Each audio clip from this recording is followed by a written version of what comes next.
ti si James Bond, je tako? Da. Reci mi, od svih tih ženski koje si imao, ko James Bond, kad si bio mlad, Da. koja ti je nekako najbolje legla?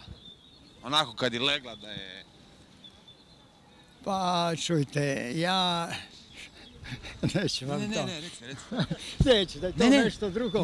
Ne, ma stvarno, ne. Ne, da je Ne, to... ma daj sjedi, imam za tebe poklon, ma imam poklon za tebe, sjedi na kraju, blagdani su, reci. Neću ženske. To neću, dobro, nema ženskoma, nema mi tlak dizat, moram snimiti do kraja ovu epizodu. Reci mi kad si, dobro, okej, ne o ženskama, reci mi kad si bio James Bond, je li bilo teško biti James Bond?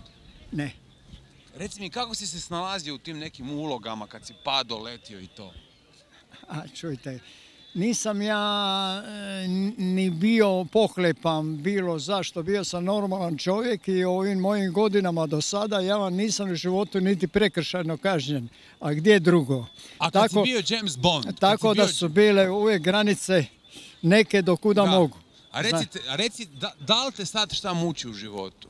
Kažu, pošto sam ja psihoterapeut i volim pomoći ljudima. Pa ne muči me ništa, dosta sam u životu ostvario, ja sam radoholičar, inače još i dan danas. U mom životu bio sam takvi.